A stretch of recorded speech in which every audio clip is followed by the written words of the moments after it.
Hey guys, this is Cam with Nefarious Customs. If you're new to our channel, this is all about what we do here at the shop, whether it is our builds, our racing, reviews on products, tech articles. We're just trying to show you what we do here at our shop. I've been dying to show you my Silverado, my daily driven 2015 Silverado. It's my chase truck, my work truck.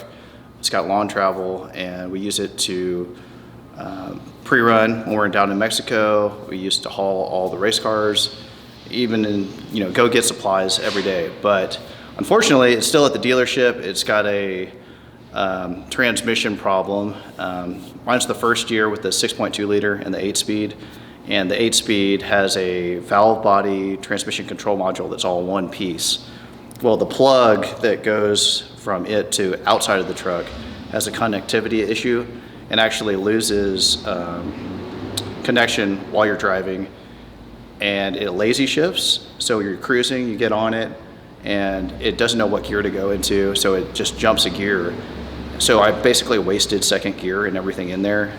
All they're going to even reuse is the case, but until GM is finished redesigning a new valve body and TCM, I've got a loaner truck. So since I have this 2019 Z71 Silverado as a loaner, I figured I'd bring it in the shop and show you guys, a completely unbiased review, since I haven't paid a penny for this truck, of what I like and dislike about the new trucks. So let's go outside, I'll pull it around and we can take a look at it.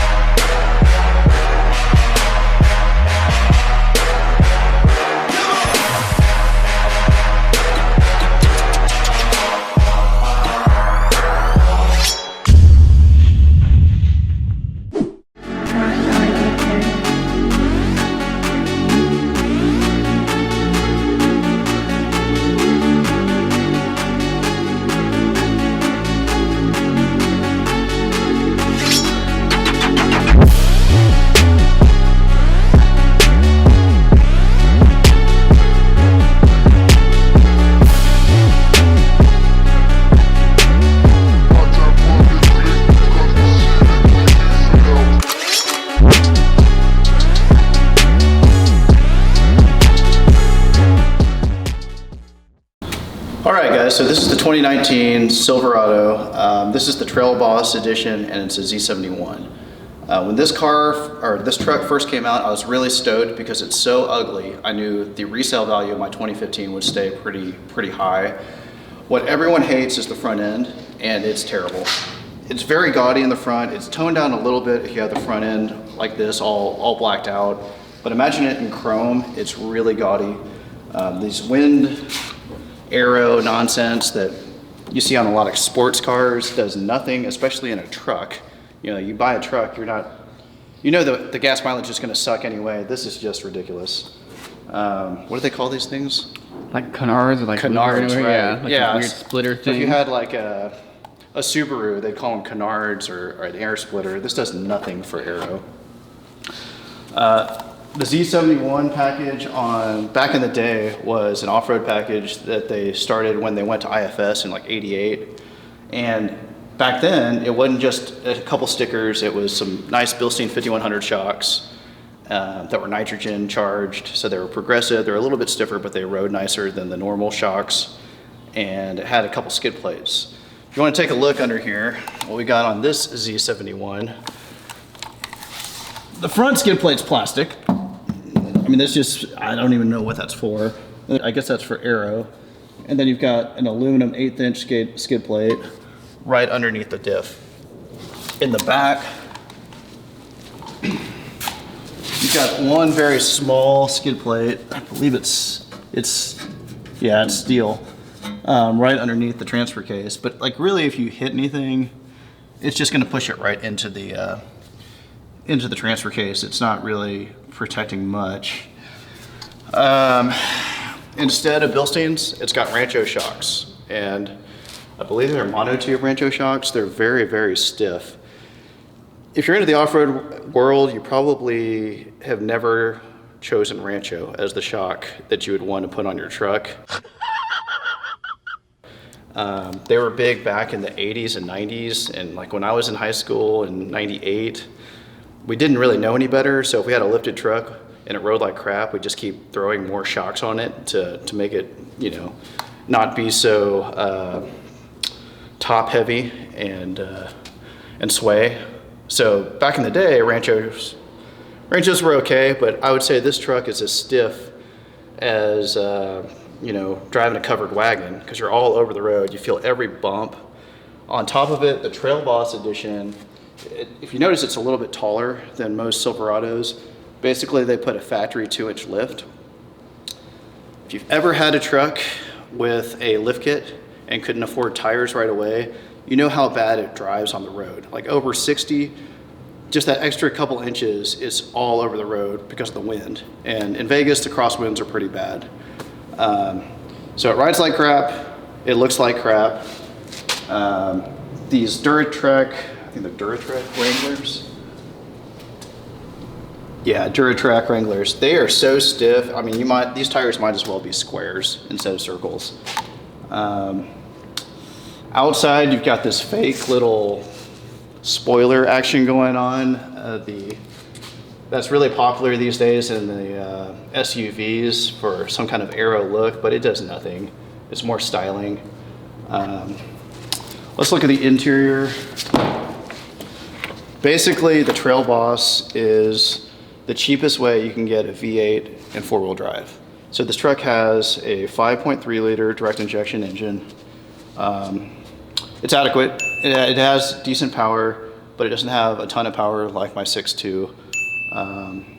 Depending on what trim option you buy in the Silverado, you get the 6-speed, the 8-speed, or the 10-speed automatic. Being this is the Trail Boss, and on the bottom end, you get the 6-speed. Again, my truck with an automatic 8-speed and a 6.2, it was getting 22 miles a gallon freeway consistently when it was stock, and 17 in town.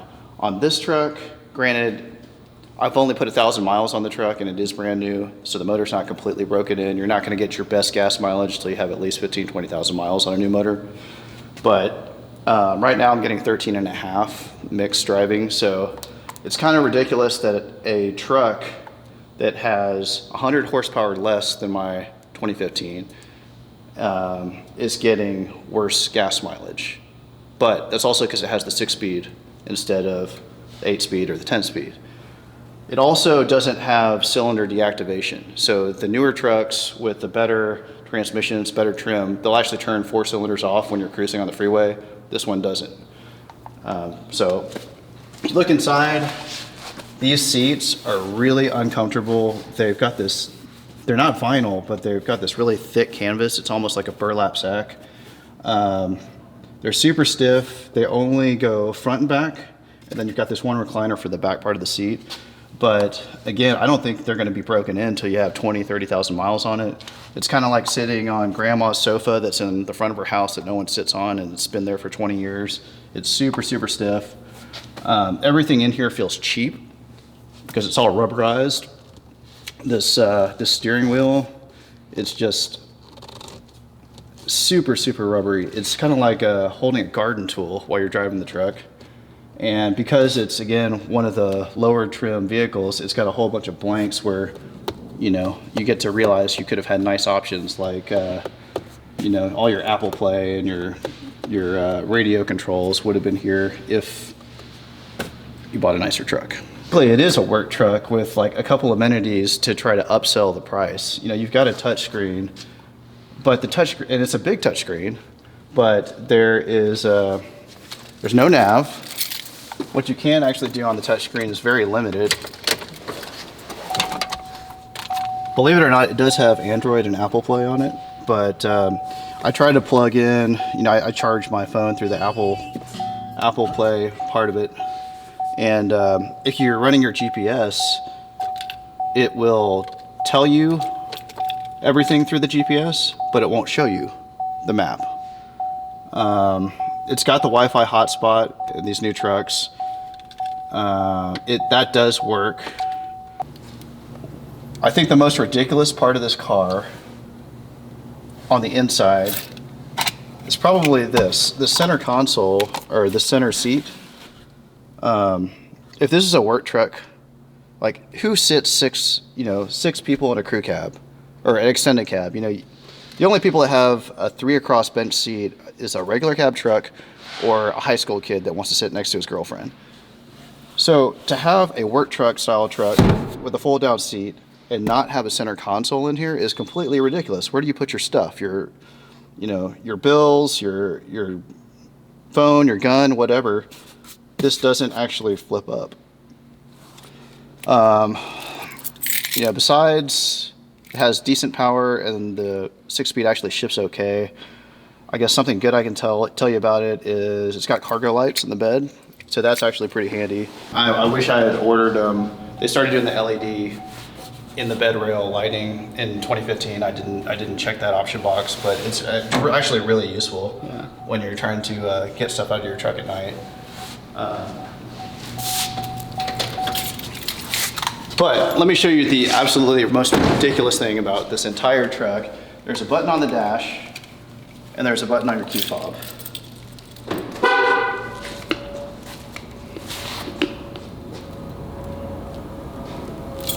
Of course, now it doesn't work.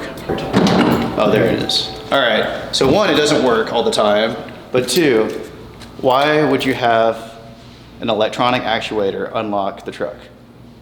So if you actually use your truck, you're gonna have stuff packed in here, slam in the back of the tailgate. This tailgate's gonna get crushed.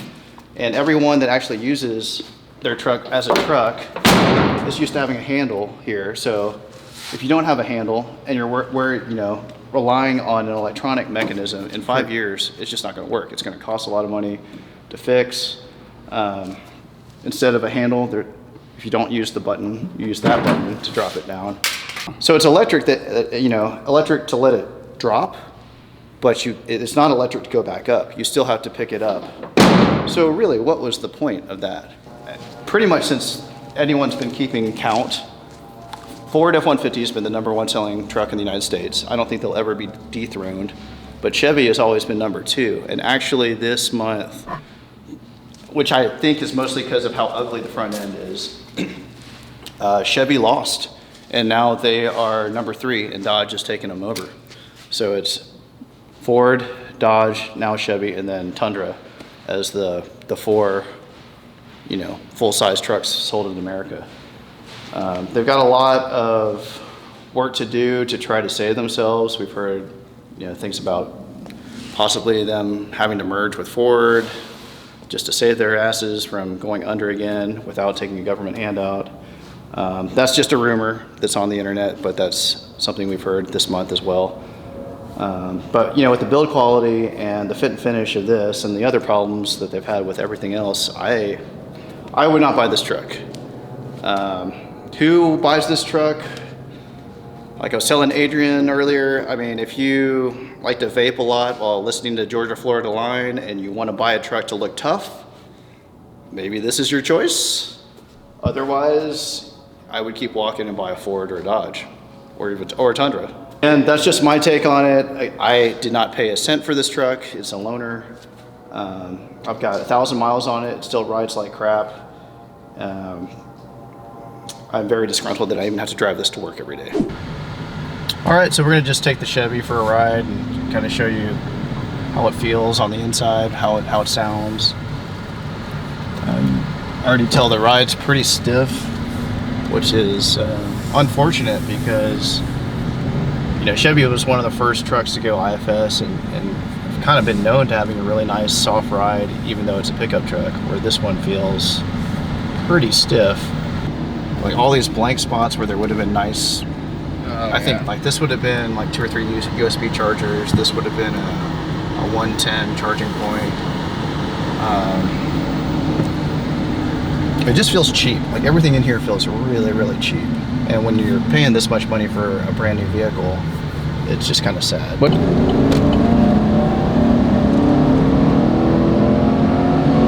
So it's smooth, but it's like you feel it doesn't throw you back. That's from a rolling start to 70. It doesn't like feel like you're going fast. It does it okay. I'd say you'd probably smoke like a Honda, but I don't know that a Camaro, you know, a Camaro would probably eat your lunch, even Yeah. like the V6 Camaro. So thanks for watching. I hope you liked the video. I hope I'm not too harsh on Chevy. If you like what you see, please remember to subscribe, like, comment below, and keep following us. We'll do some other videos on all the other different projects we're working on and what we're doing, you know, racing and other reviews, other product reviews, and just, you know, give you a look inside everything we do here at Nefarious Customs.